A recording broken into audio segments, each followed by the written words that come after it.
All right, everyone. It's another Friday, which means it's another Q&A with Alan and Marshall. And today we've got somebody to class up to join a little bit. Who do we have here, Alan?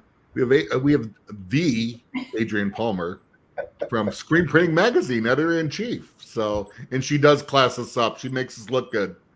So yeah, I know, and we need all the help we can get. Or we make her look mediocre, which is bad. So I don't know, but I mean, Adrienne, all kidding aside, I'm so honored to have you on, and excited to hear what's going on at Screenprinting magazine. You have done a great job since being editor-in-chief.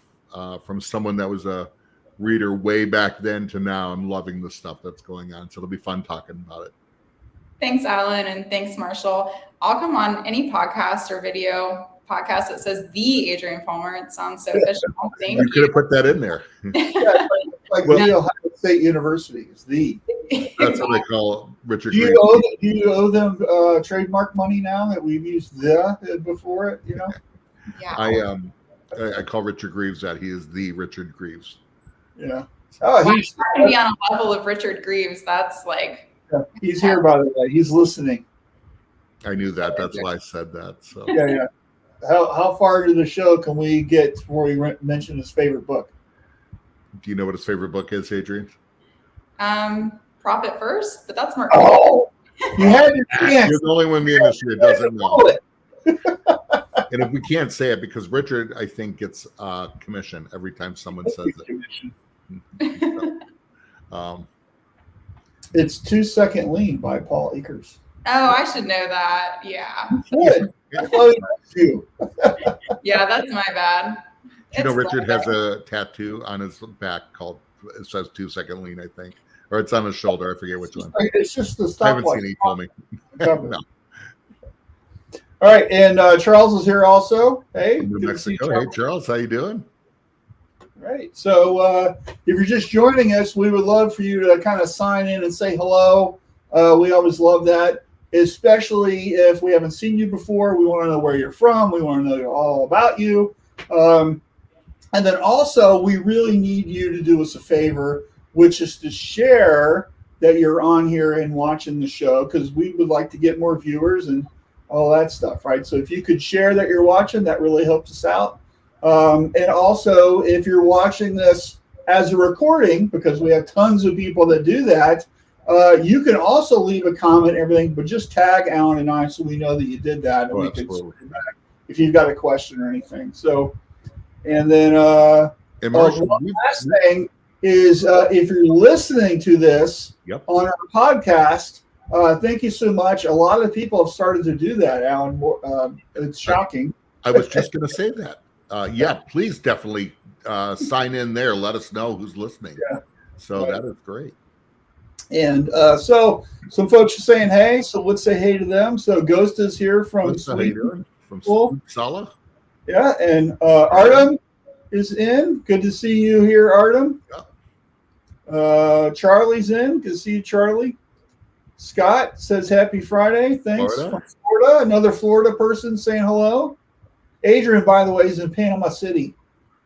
So bunch of Florida. More and Florida. not on spring break. So now, if you would have told my spring break self down here 10 years ago that I'd be living here, they'd be like, is everything okay? Yeah. You know? Good. Right. And Frank from SNS is here. Good morning, Frank. Facebook user is here. So just by the way, you have to give StreamYard and Facebook, get that connection going. So just go to StreamYard.com/Facebook, and that way we can see who you are, and you're just not Facebook user. Or you could also go to YouTube, and we have some people from LinkedIn. We have a LinkedIn person? Who's that? Look down. Ray Smith is here on LinkedIn. And look one up, too. Dan. From the UK on LinkedIn. So look at that. Look, and he's snubbing the king. That's right. Look at it. He said he just saw the king and queen consort. The queen consort. That's right. Yeah. So thanks for giving them the snub. So appreciate that. Because we're Americans, we don't really care what happens over there in England. Because, we had that war. That we had 2 of them that we won. They don't like to hear about That war, yeah. All right, and Chris is here. Good morning. From Canada? Saskatchewan, right? And Alberta. that was the new computer, yeah, but we don't know who you are. And then that was me, yeah. Scrimshaw, who's that? You know that guy, right? That is, oh gosh. Uh-oh, put him on the spot. He's going to kill me too. Yeah. Crap. I'll think of it in a minute.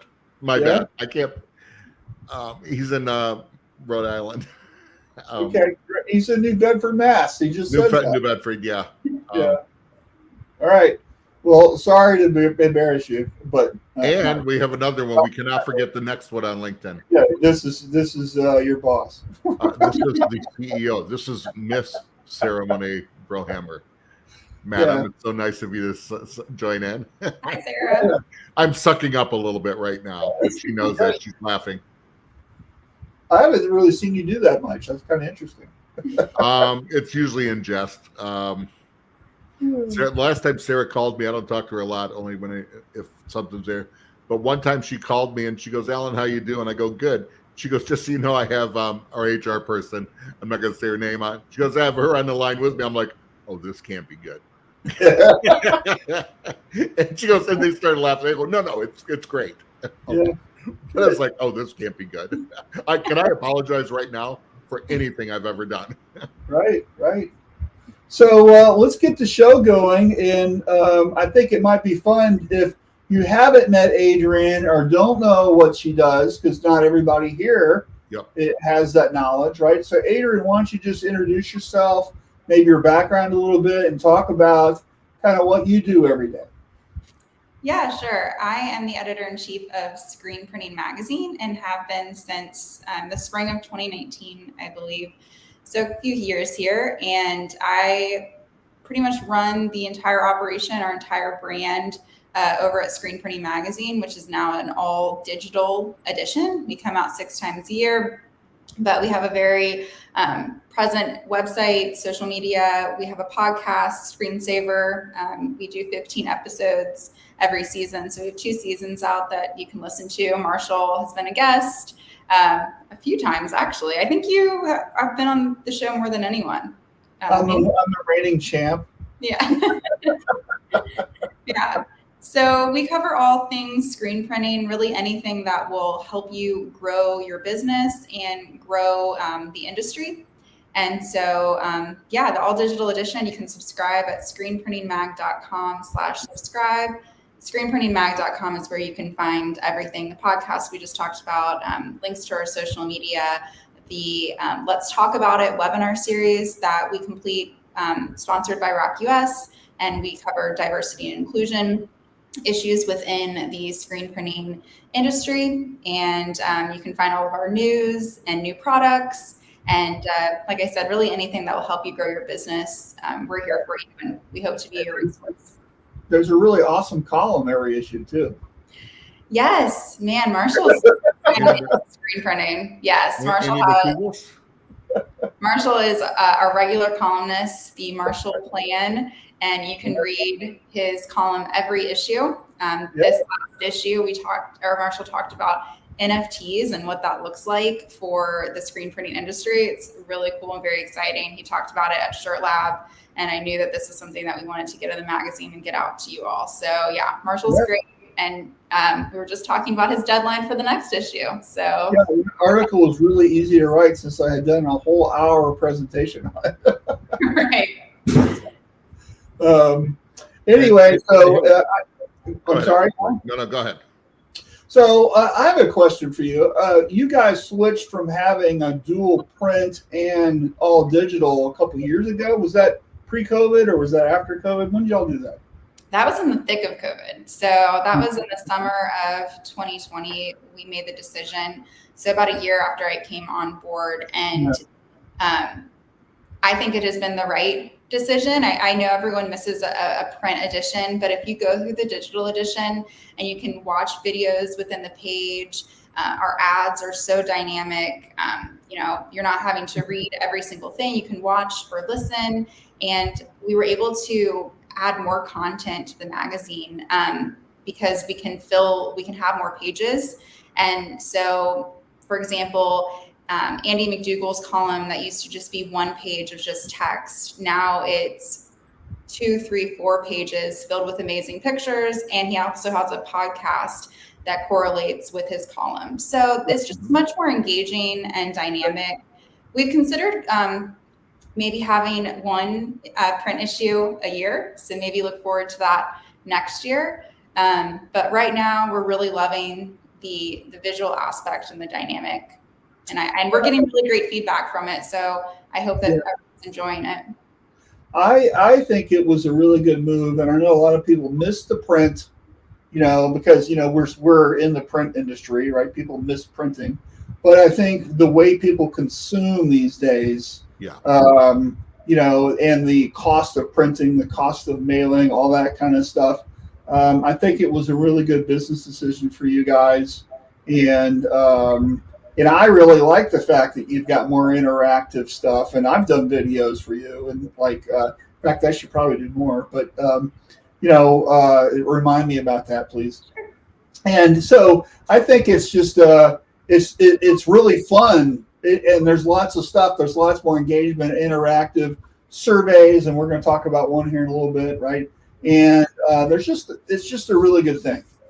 Thanks, Marshall. Yeah, I hope everyone feels that way. And it's kind of funny. If you don't know, I'm also the editor-in-chief of Big Picture Magazine, which is our sister publication in the wide format space, and celebrating my 10 years with them in a couple months, which seems insane. But I was on a board meeting call for the Big Picture Editorial Advisory Board, and they were saying how they just, basically read the magazine on their phone or on, their desktop because it's much easier. They're excited to get the print edition. And so I feel like we've gotten a lot of the same response with the screen printing side too. You're on your phone so much, and our old digital edition was not compatible with mobile, and now this is. And so I think that's a great step in the right direction.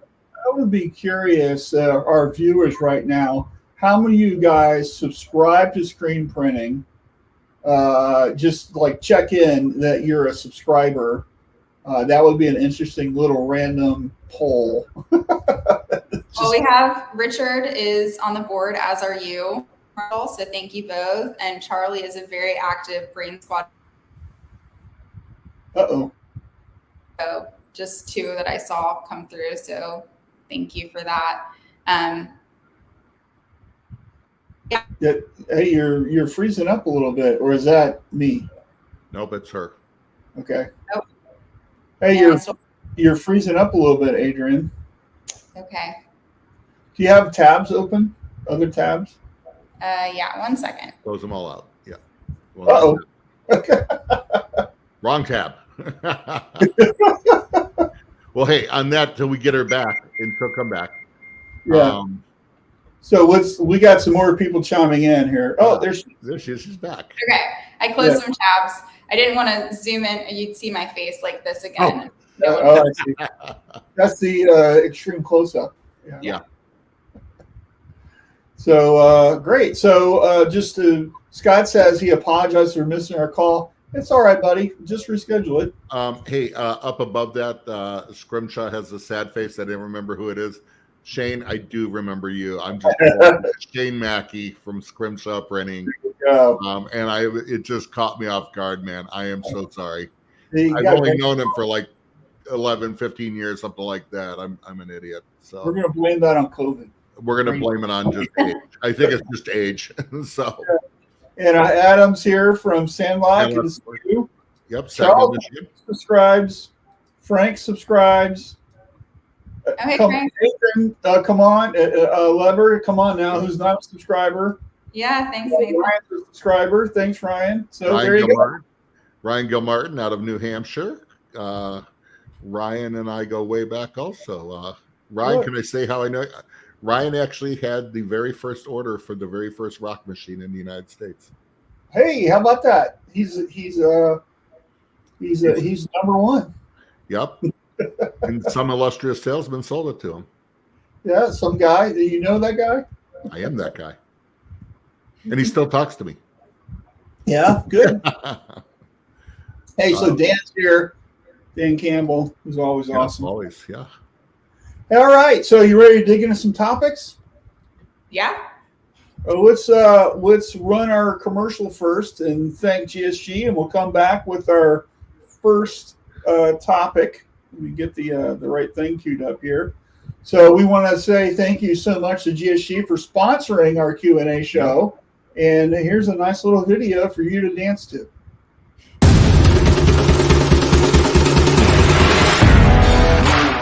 GSG, the combination of over half a century of knowledge with industry-leading technology and the customer at the center of everything that we do. Graphic Solutions Group is a powerhouse distributor of traditional screen, sign, wide format digital printing, embroidery, and textile decorating.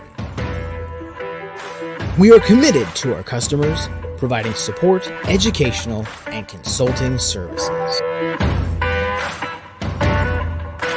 Your success is our success. We've seen these industries grow and change in our 70 years. One thing never changes: GSG's dedication providing the best products and services available. We've been around, we'll be around, from the highs and the lows, standing right here with you. GSG, the right products, right away. There you go. That's a great commercial. Yeah, much better than the last one because they're talking. It is. So the challenge there was on our audio podcast, it was just music for 30 seconds. Now they're actually saying stuff. So it was much better. Daniel did a really good job with that. He did a great job on it. So do you remember our first topic, Adrienne? How could I forget the Women in Screen Printing Awards? Absolutely. Yeah. I'm So rocking my shirt from our first year, 2020, there you go.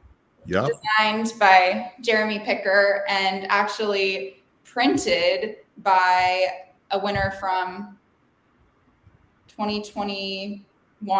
So it's all very first circle at Downton Threads. So Now, it's did Allie print it? What'd you say? Did Allie print it? Wasn't she the 2021 winner? No, There was a bunch of them. it was from Downton Threads. I'm doing what you did where I can't remember someone's name. Okay, yeah. Oh, Insane because I know this person quite well. well, let's get you unstuck and let's talk about this year's, and that way it'll come back to you, right? Because we're having COVID brain fog today. It's Friday, man. I'm out of it. So I've got the episode. I've got the edition stuff. Brandy Schieber or Schieber, and I always pronounce Got it it. wrong. Yep. Brandy. What is wrong with me? Sorry about that. Because we're live, and just like with Shane, we're live, and it caught you on a brain fart, and Yeah. So here is the spread for it, and so this is in the current edition, correct? Yes, so this is in the September-October digital edition where we announced the 2022 Women in Screen Printing Award winners. Really great feature. Each winner was able to answer a couple questions about basically comments from their nomination form and kind of expand on it and answer some questions. And then they all answer the question, what does being a woman in the screen printing industry mean for you? And so our winners include Amy Baker, Alexa Carey, Allison Collins. I can zoom through this. Yeah, so Amy Baker, Alexa Carey, Allison Collins, Linda Davis, Amber Massey, And Megan. and Megan Urban. Yeah. So a really great crew of women who are just doing awesome things within the industry, within their business. a lot of philanthropic roles, community involvement. They're just doing so much to better our industry, better their print shops, and better their community. And they couldn't be more deserving. So I definitely recommend, if you haven't read this already, check out the feature, check out the videos that are in there. And then the big thing is that we are celebrating these winners in person at the Printing United Expo in Las Vegas, Thursday, October 20th at 4 p.m. at the Future Stage Theater, which is part of the apparel zone. So if you're going over there to see Made Lab or coming to see screen printing and our booth over in the apparel zone, you can't miss the Future Stage Theater. So we'll have beer and wine, and we'll do some celebrations and some speeches, and it's going to be a really great time. And we're also pairing the Women in Screen Printing Award winners with the Women in Wide Format Award winners for Big Picture. This is our 7th year doing the Women in Wide Format Awards for Big Picture. So it'll be a really big celebration for women in print, and I hope everyone. Oh, that's fantastic. Yeah. And what's really fun is the fact that we're getting together at shows, and people are traveling and going to places. And I'll be at Fort Worth in a couple of weeks. I'll be at Printing United celebrating with everyone at 4 p.m. on Thursday, the 20th. Yes. That's going to be great. Great, yeah. Are these all winners, or are these all nominees? Or These are winners. These are winners. So each year we pick 6 winners out of the many, Marshall knows, the many. Let me tell you how difficult it is to go through I mean, I'm not talking, there was like 10 nominations. There was like close to 40, right? Or something. And to go through everybody's background and look at all their stuff, and how do you pick out of that? I mean, it was very difficult. And I'm happy that it wasn't just up to me. It was up to the panel of judges. You have there's like 15 or 20 people. So the panel of judges are actually our editorial advisory board members, which are 18 industry experts. Yeah. And so I don't vote. Our editorial team doesn't vote. It's all up to the editorial advisory board, and it takes a big chunk of time. It's definitely the biggest ask I have of the board each year.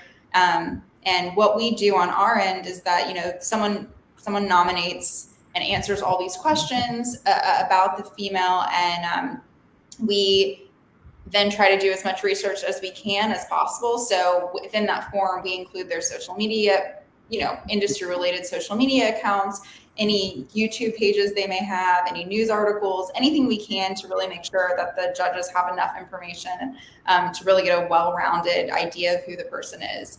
And every email I get with the top 6 choices, it's like this gets harder every year. And it's an amazing amount of time to go through all that material. We're going to work on a better way next year. I think we've got some ideas from our last board call, so it'll maybe be a little bit easier, but I still think it's still difficult because each candidate is so incredible and they're doing so many amazing things. It's hard to choose. So if you've been nominated, just know that you are so deserving of the award too. It's just hard to narrow it down. Well, the judges take it incredibly seriously. So it wasn't just, we're just picking people out of a hat. I mean, it was hours of work. And I think I was going through the nominations over 3 or 4 days. Oh yeah.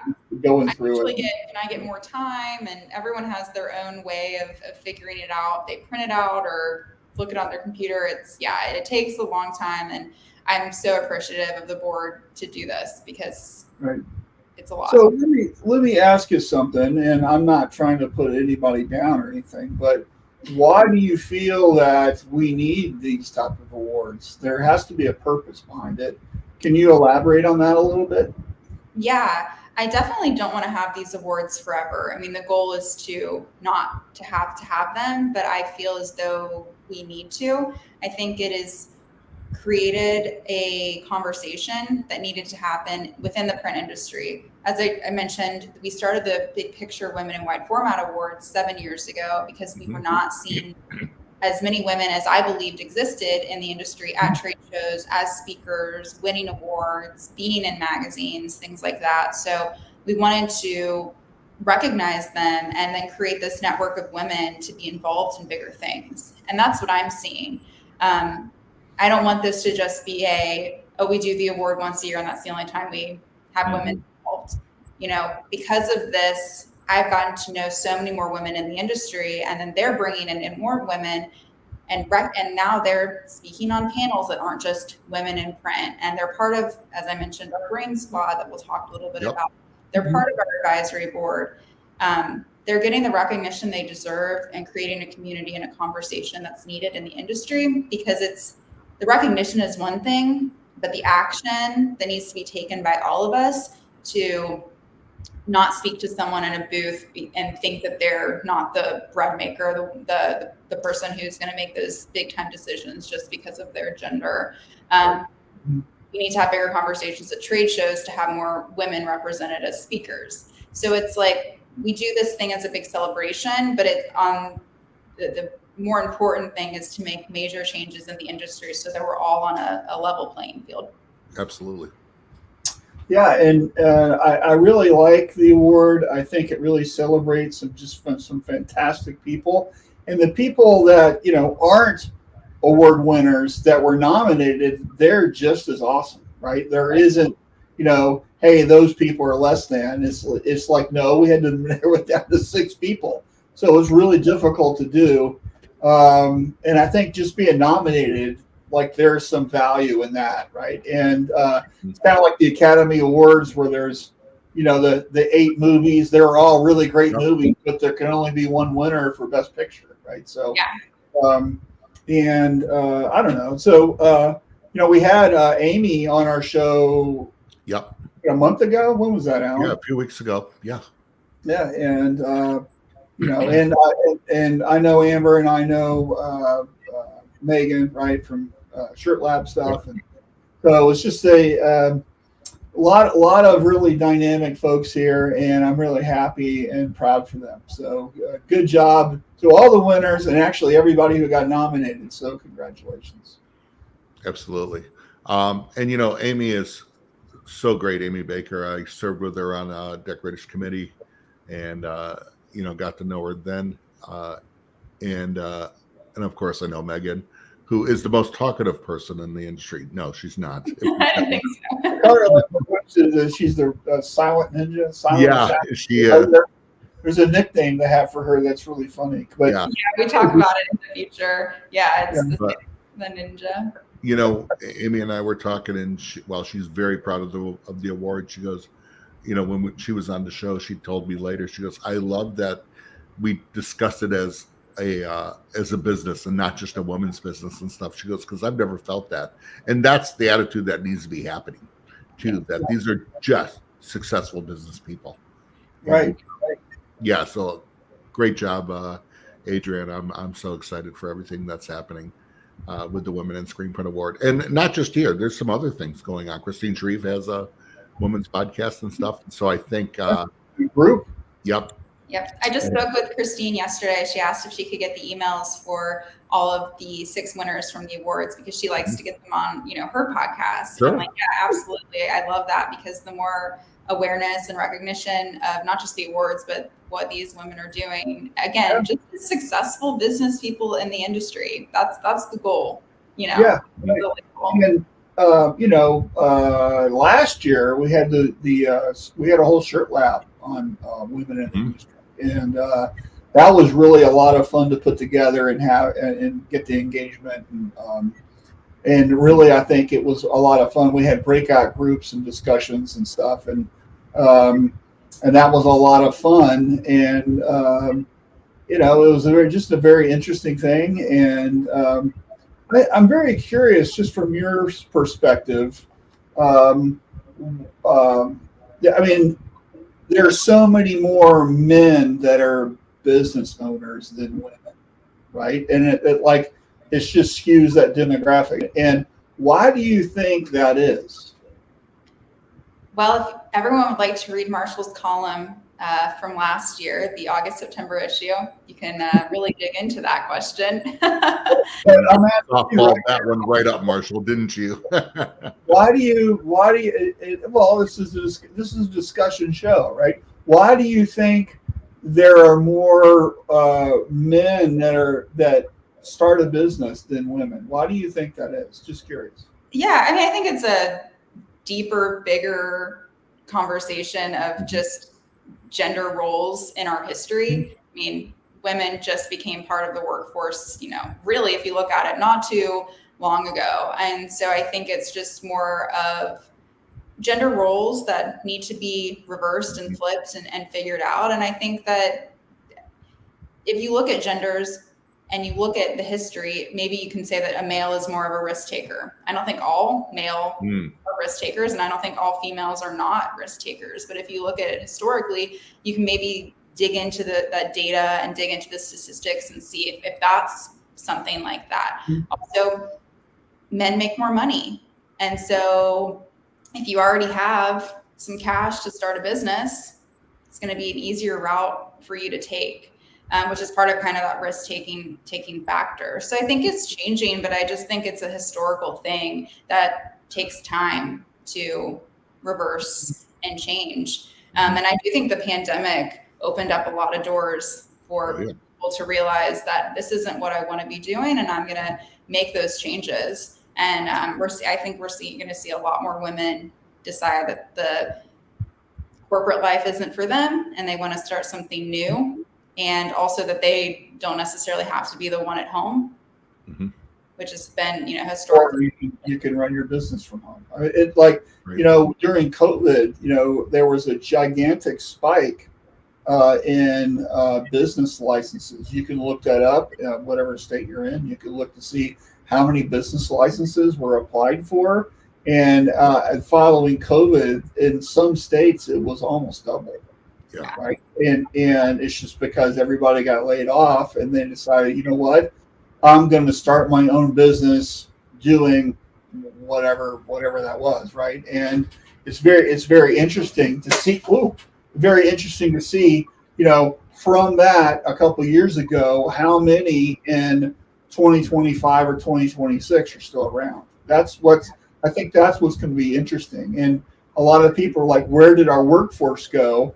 A lot of them started a business, right? And they're no longer a waitress or a printer in a shop. They started their own thing, right? And so it's going to be very interesting to see that, what comes out of COVID from small businesses.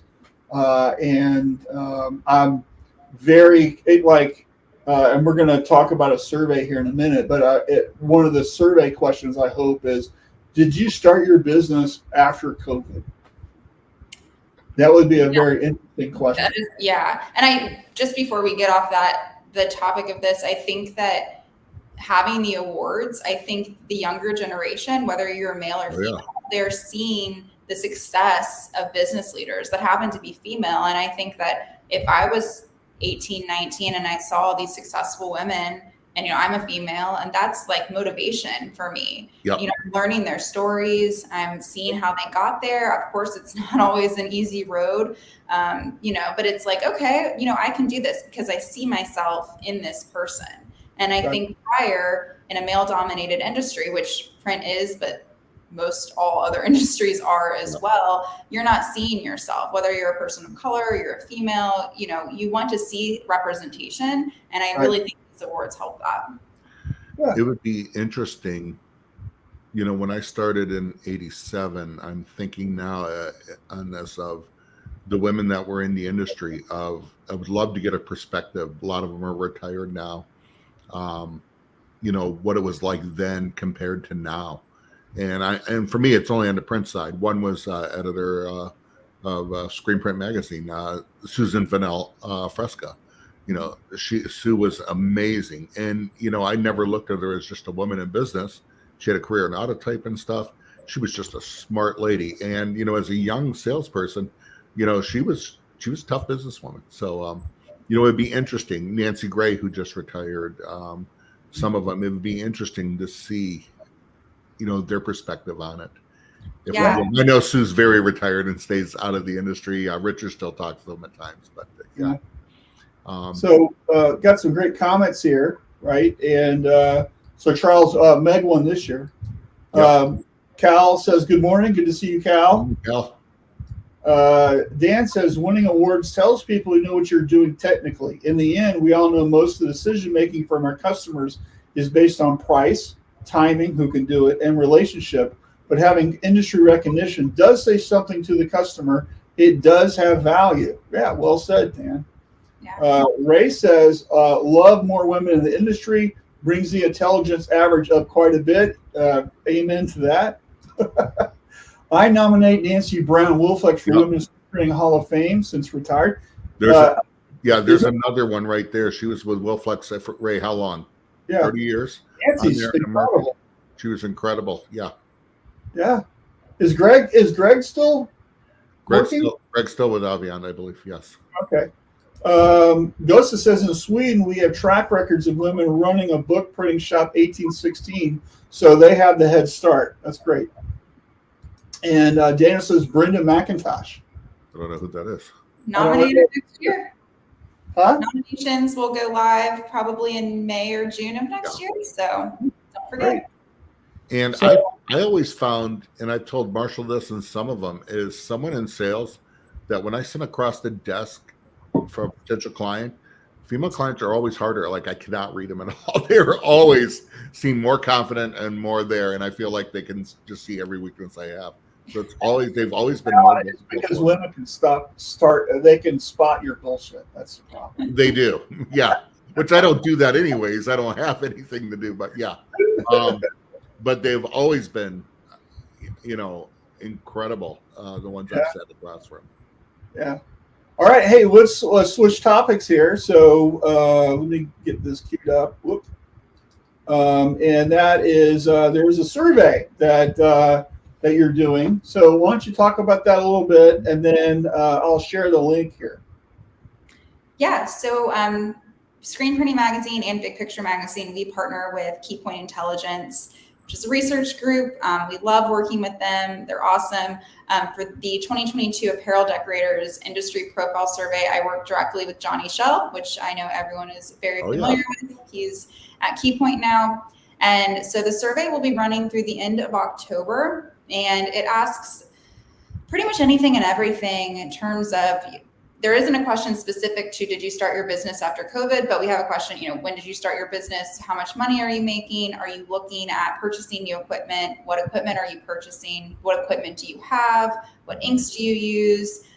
What are some things that are slowing you down on your shop? We really run the gamut as to what your business looks like. And we will have all of those results in an article in our January, February 2023 issue. And so we'll be promoting that, as close to Jan 1 as possible. And then if you take the survey, then you get to have all of the answers.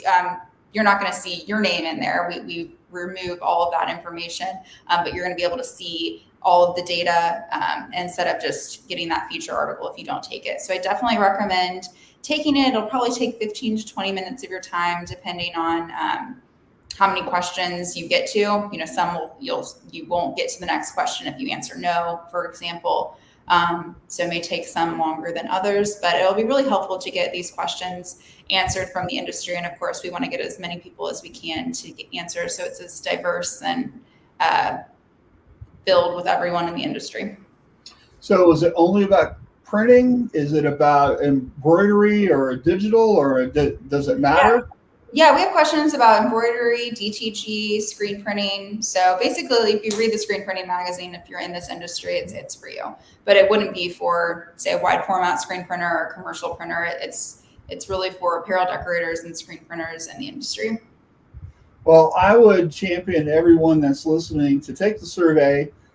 This type of stuff is really fantastic to have, because later you're able to read the survey, and if you participated in it, you can see how your answers stack up to other people. And so if you do the survey you know what you said, and then you can compare to what the results for everybody else. And I always took these things, and just because I wanted to see where we were with stuff. So it's always good, always good. I buried the lead. If you take it, you get a $5 Starbucks gift card. So if coffee's your thing, I'm taking it. I'm there. Right. And so we got some answers here. Hold on. Ray says Greg Brown is still selling. Yep. Susan Vanel Fresca leads a short-lived group called WISP, Women in Screen Printing. There you go. LED is short. Yeah. Brenda's our print pro at Albion Specialty Inks Lab. Okay, great. Brenda is the Albion App Lab, working me with the D Lab the best. Greg Brennan is still with Albion, but currently on personal leave. Okay, good. Thanks, Richard. I know that. Ruben says, hey, good morning, Ruben. Good morning, Ruben. Good morning. Congratulations. Being a woman business owner in this industry is very tough. Mostly men owners that I know of. Yep. Frank says, get my Starbucks points. Yep. Frank, you can use this $5 Starbucks gift card when we get coffee next time we hang out. All right, here's a great question. Any advice for a woman interested in taking over a screen printing shop? So I'm assuming you're talking about taking over an existing business. Not sure if you work there or like you're buying it. You know, there's lots of things with that. Mm-hmm. But from a general perspective, I would suggest that you write a business plan, that you have a plan of action, that you really dig into the numbers. You need to know your financials. You need to know the metrics, the KPIs for production.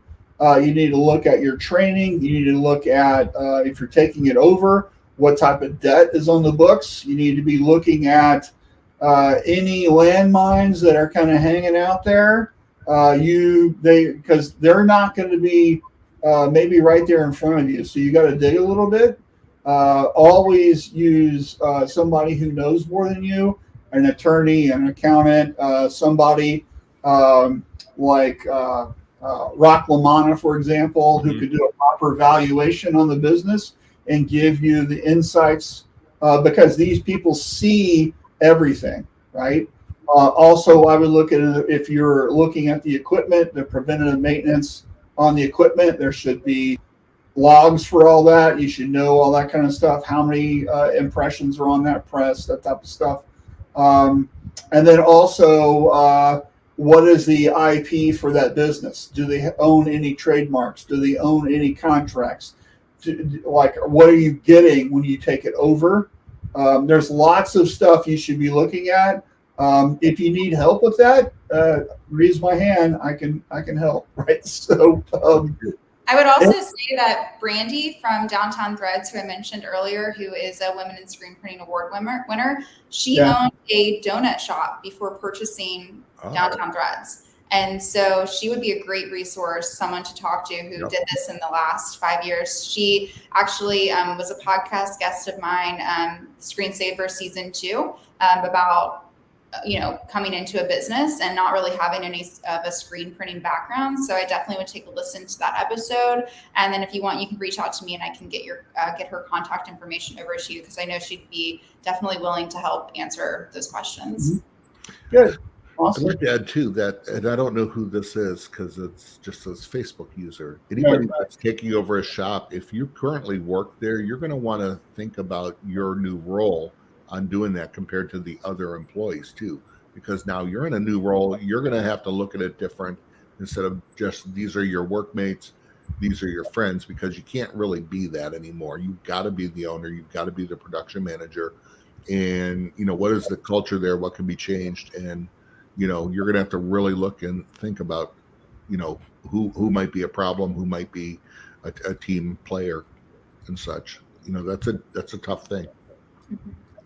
Mm-hmm. All right. So where are we? So let's get to our next thing. We're going to run out of time, which is the Brain Squad, right? So what is this, Adrienne? If you haven't heard about this, this is something you might want to pay attention to.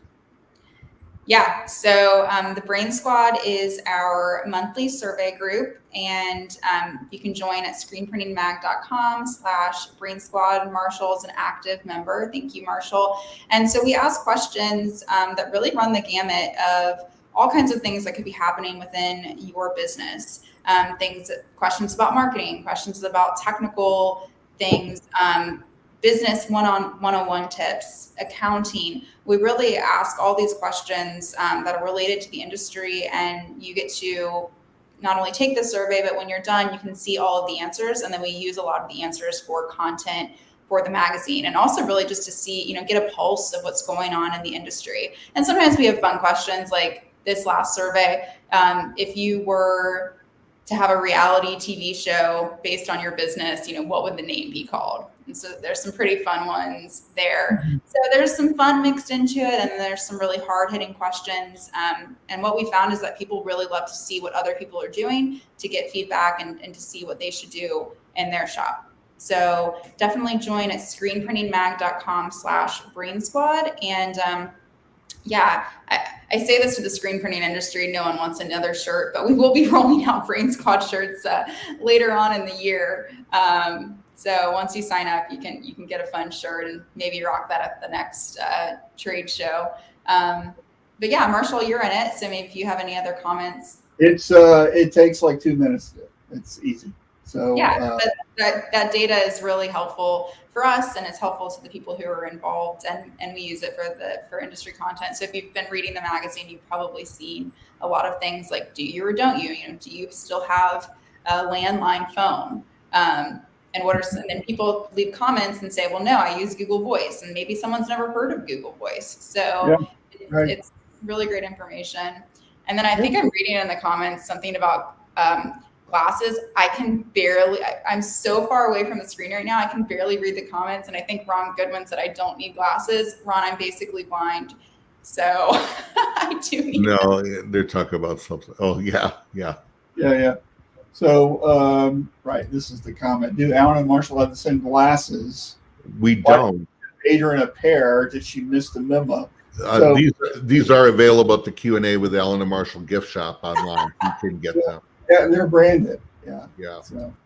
No, actually, I have Ray-Bans, and you have a different model, I think. I have Oakleys. Oakleys, yeah. So Dean says, you're going to be at Printing United. The answer is yes. Yes. I fly in on the 18th, and I'm leaving early morning on the 21st, which is Friday, because I'm going to my 40th high school reunion.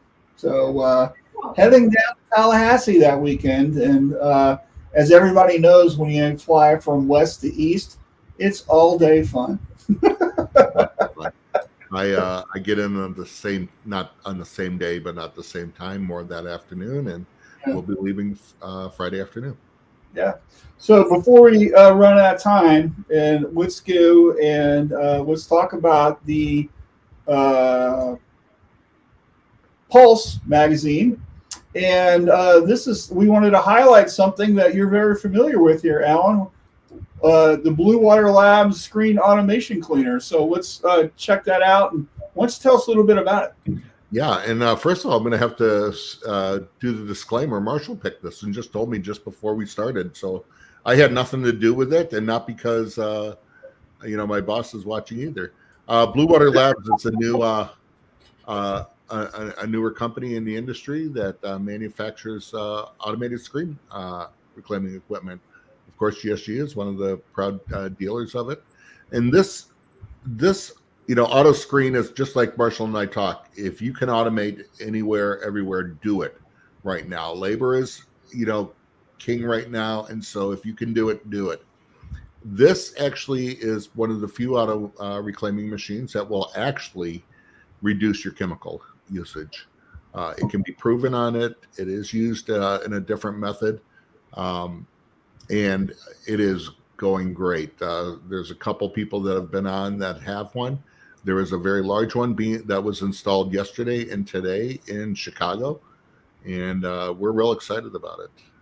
Right, and you can find the Pulse right here at GoGSG.com, their main webpage. There's a little roller header thing right here, and there it is. And you just got to get this one and just click. and then you'll find the Pulse You'll have it. magazine. Click in. Yeah, So, it's a great. If Blue Water, I'm not associated with Blue Water. I do know about it very well. It is American made. They are about 20 weeks out. It's a great machine, and Right.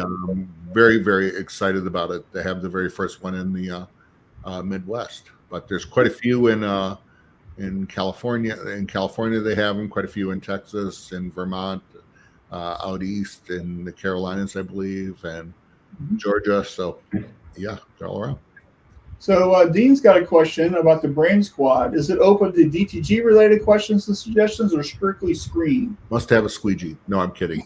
No, we have a ton of different questions about DTG, heat transfer. I mean, it really runs the gamut. It's not all screen related. And really, I mean, I think anyone who runs a business would probably even find things helpful, because there's a lot of business related things, marketing. So yeah, and of course, if you don't want to have an answer for the DTG question, you can just skip it. Or you can write no or NA if it's not compatible to you. But yeah, we definitely have questions about DTG, and we cover a lot of DTG in the magazine, just because I think it is something that is obviously not going to take away screen printing, but in addition to your company. But we get a lot of comments like, this isn't screen printing, and it's like, well, no, it's not. But I think that it's something that you shouldn't be shunned for if you have, or if it's in addition to your company. Let's get into some things real quick with screen printing. So, because we have to be looking at our clock here. So the September-October edition is out. Here's the cover, right? And pause for effect. And then you've got all types of prints for special effects ink. And it's got a lot of really just awesome stuff in this edition. So real quick, in like a couple of minutes, Adrienne, what's in this edition that someone might want to read? Yeah, I really, really love this edition. I think it covers everything that a screen printer may be interested in. So yeah, we have a feature on special effects that goes into, where to begin. We have answers right there from the Brain Squad. It's a lot of testing and start small, but we also have a run through of a step-by-step project of the guys over at Made Lab who, walk you through with Puff Ink. We have Michelle Kaza, who is talking about a new experiment that he did. Screen printing one more revolution, using red, orange ink instead of black. And so it's kind of the evolution of that and his work there.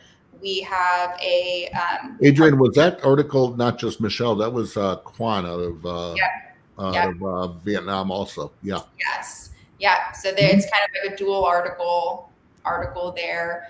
Really interesting.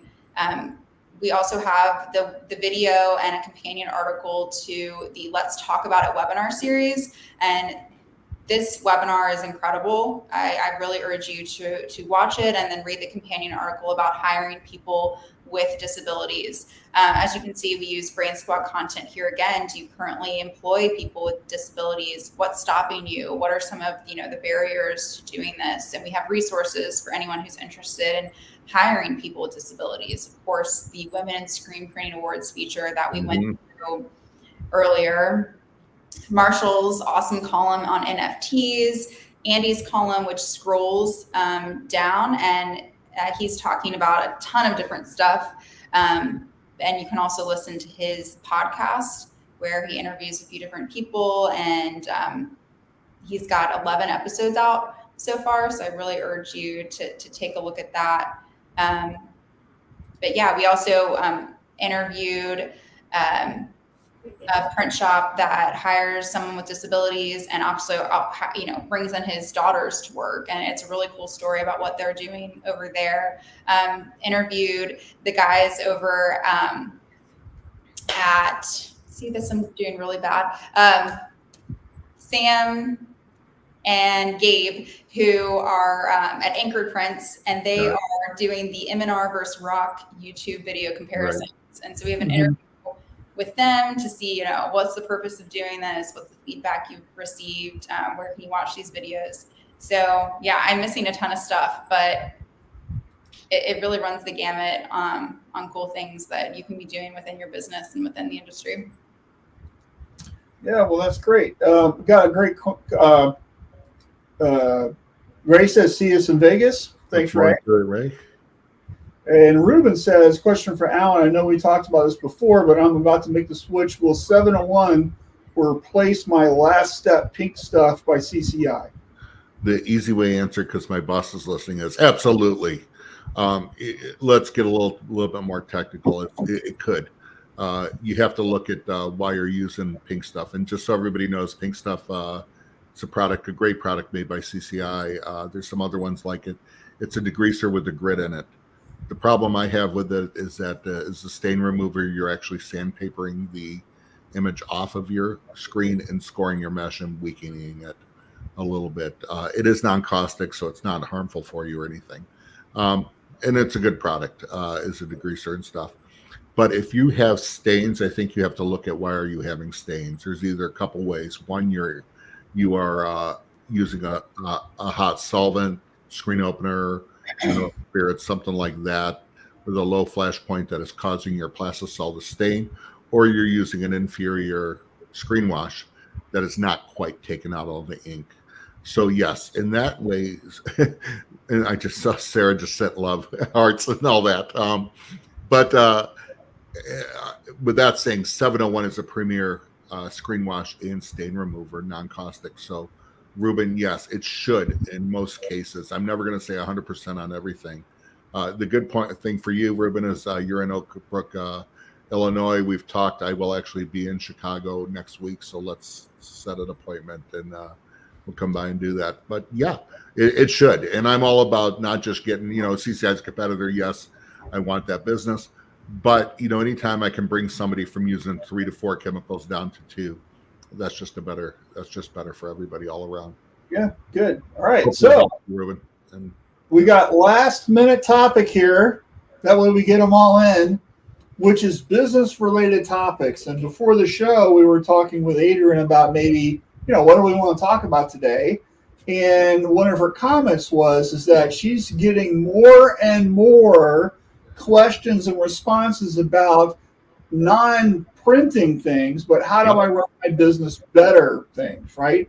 And so we thought it might be fun for you, dear watcher, listener, whatever, to, in the comments, list what are some business-related topics that you might want to see in future editions of Screenprinting Magazine, and that way Adrienne can find folks like me to write an article about them, right? So what are you looking for? Is it about sales, about accounting, about hiring, about whatever? What business-related topic would be something that you would love to have an article on? So throw those into the comments, and we would love to see your responses. Mm-hmm.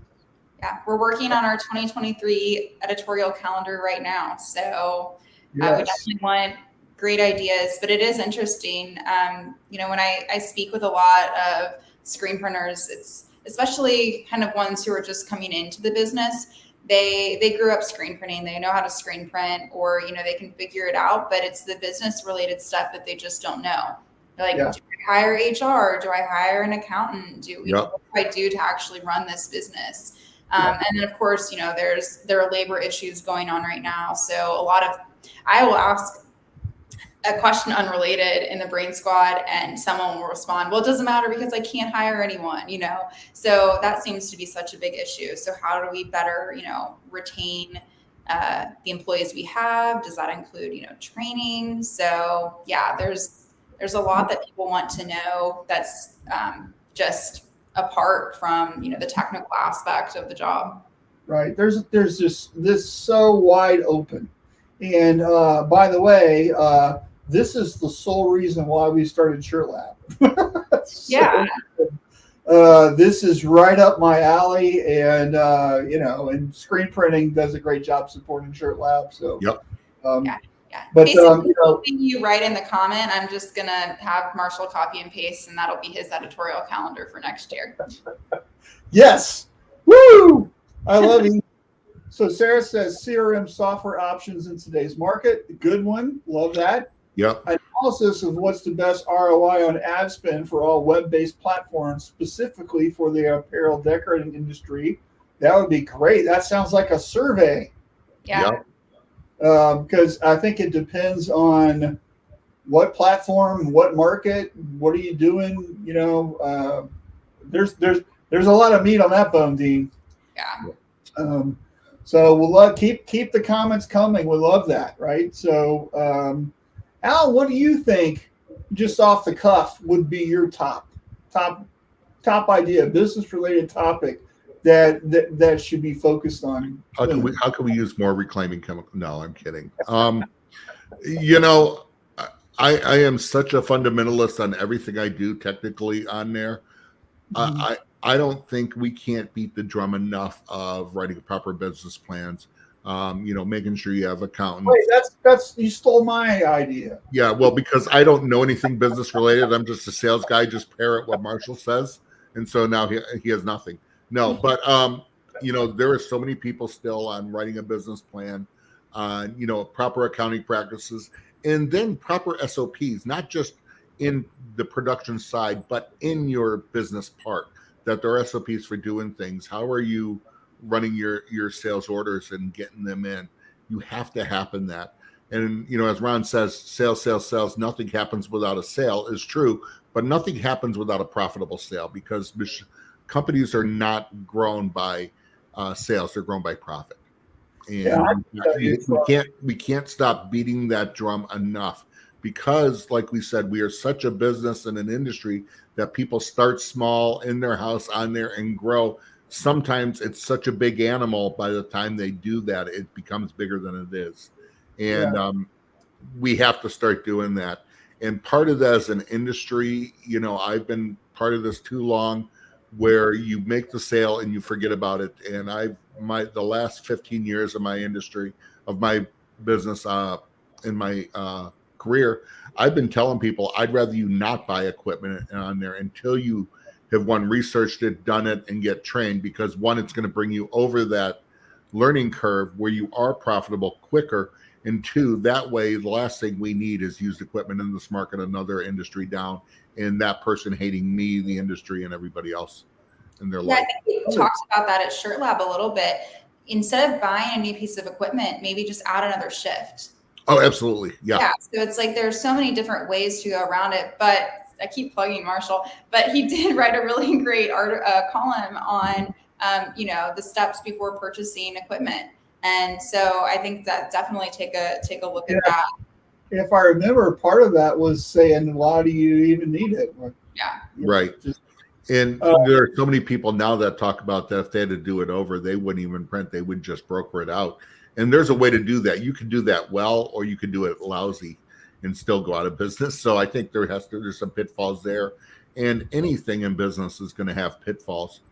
I also think talk to people who have hit those. That's where, mentors of ours that are listening, the Richard Greaves, the Charlie Talib, the Scott Fresners, who are all printers and stuff, and they have, why they're so smart, because they made so many mistakes. And isn't that about what life's about?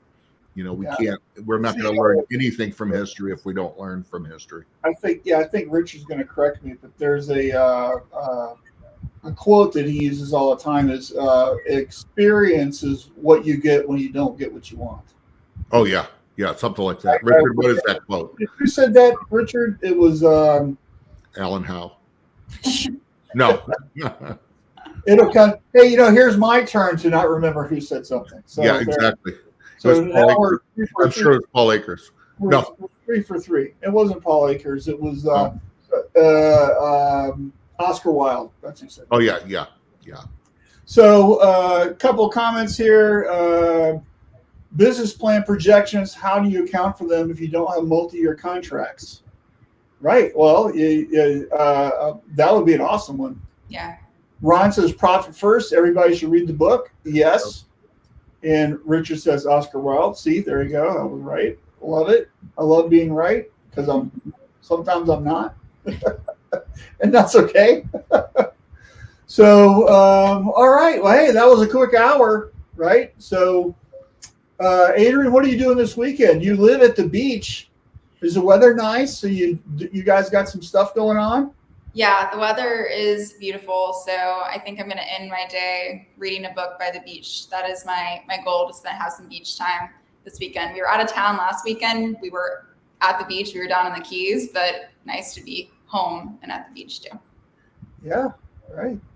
Alan, what about you, buddy? Me, you know what? Because I was gone last week in Florida, and I know you guys mentioned Richard again. Richard Greaves, thank you for jumping in and filling in last minute. And guys, I had more people reach out to me. Am I okay? Am I okay? And I appreciate that. I was okay. I had to fly down. My mother was not doing well. She is. I just talked to her. I was late coming on here. Just talked to her again. So she's doing well, but it was touch and go for about 2 weeks. So, but thank you everybody for your concern. It wasn't me. You said there were some things I don't know how you guys said it, but yeah. But I do appreciate everybody reaching out to that. So truthfully, Marshall, I don't know what I'm going to do. I need to vacuum out my car. I was just on a business trip. It's looking like a pit, I realized, and just things like that. Yeah, those cold French fries in the passenger seat floorboard. Yeah, well, it's not that. I don't know what it is. The passenger seat ends up becoming my office, and right. I just had a detail a few weeks ago, and I'm going, oh man, this needs to be wiped down. So that was the first thing I thought of. And of course, I missed my nephew's birthday, so I got to run over there and get him, even though he turned 16. So Mason is amazing. Is he driving? I know he's been driving my dad's old truck around. They live way out in rural Michigan. Been driving my dad's old truck. So I don't know how far he's been going. Since my brother is chief of police, he might have a little attitude, but I don't think he takes it in town. I know he's had lessons and stuff. Great. But that's about it. Cool. Well, I'll be watching my Florida State Seminoles beat the Louisville Cardinals tonight on a Friday night game. Hopefully, we'll be 3-0 for the first time in 150 years. We'll find out. And then Sunday, I'm flying to Texas to work with a shop. So I also want to say too, we've talked about all kinds of women in print and all that. Even though Sarah's watching and I tease her and stuff, and I've known her forever. I don't think Easy Way, I've never seen, and it was difficult for her and the management team, Alex. They have navigated Easy Way incredible through COVID. We never, through the raw material crisis, had a product we couldn't make. And I've had people say, man, you guys did great. Wasn't me. It was all them. So as much as I laugh with her and tease her, they did a great job. And, things that don't always seen. And they know I don't suck up so much. But I do want to give that, if there's any credit Easy Way has, I might be the face out there, one of them with the other guys, but it's definitely a team effort. And Sarah, so thank you very much. That's great. Got a couple more comments, and then we'll wrap it up. So Dean says, "Experience is what you get when you didn't get what you wanted, and experience is often the most valuable thing you have to offer." I don't have much else to offer, so I'm glad. Thank you. Charlie says the pros and cons of hiring a consultant. Hey, I think I can write that one. You know what? And it's funny, Marshall, I have that actually listed, something about one of the conversations you and I are having after the show. Yeah. So, yeah. Frank says, great show. Have a great weekend. Thanks, Frank. Appreciate you, buddy. And Ron says, today is a good day. And it's always a good day with Ron. Always a good day, Ron. And good to see Adrienne. Prayers for Alan's mom. Thank you. She's doing extremely better. I told Marshall I thought that, when I went down there, I thought I'd be planning a funeral. But she's doing very good. Yeah. So we're all thinking about you. So I appreciate it. All right. Well, thanks, Adrienne. Don't go anywhere, and we're just going to end the broadcast. So see you guys. Thank you for spending some time with us today. Have a great weekend. Have a great weekend. Be safe, everyone. Bye. Thank you for having me on. Anytime.